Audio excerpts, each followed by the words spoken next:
Αφιγραντήρες Trotec Γερμανίας από τη Γενέμ. Μοντέλο TTK68E με ικανότητα αφίγρανσης έως 20 λίτρα την ημέρα. Χρώμα συσκευής λευκό με κομψό μεταλλικό πράσινο. 4 τρόποι λειτουργίας. Αυτόματα αφίγρανση με το ηλεκτρονικό υγροστάτη και επιλογή ρύθμισης της επιθυμητής υγρασίας από 30 έως 80%.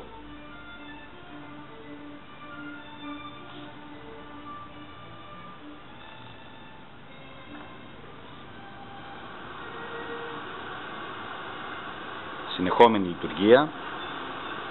Λειτουργία στεγνώματος ρούχων. Έξυπνη λειτουργία. Και αν θέλουμε υπάρχει και δυνατότητα λειτουργίας μέσω του χρονοδιακόπτη.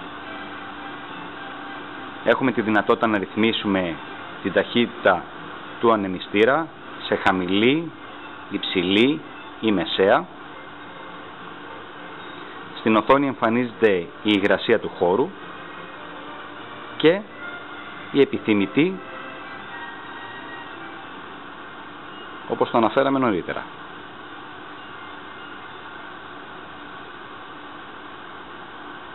Με το κουμπί on-off αυτόματα ενεργοποιείται ή απενεργοποιείται η συσκευή και ανοίγει ή κλείνει αυτόματα το τάμπερ για να μην εισχωρεί σκόνη στο εσωτερικό της. Διαθέτει δοχείο αποθήκευσης συμπυκνωμάτων 4 λίτρων και φωτεινή ένδειξη όταν γεμίσει. Στην περίπτωση αυτή η συσκευή διακόπτει τη λειτουργία της για προστασία υπερχείλησης. Υπάρχει και η δυνατότητα σύνδεσης απευθείας στην αποχέτευση. Η συσκευή διαθέτει και ροδάκια και χειρολαβές για την εύκολη μεταφορά στο χώρο.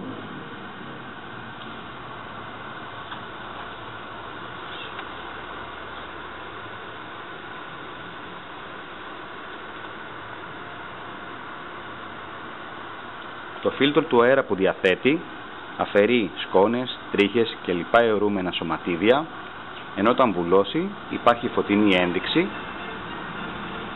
για τον καθαρισμό του. Παρέχεται με ελληνικές οδηγίες και εγγύηση. Αφιγραντήρες Trotec. Μπορείτε να δείτε όλα τα μοντέλα στο www.genem.eu. Genem από το 1975 με προϊόντα ποιότητας. Τηλεφωνικό κέντρο 210 9596 470.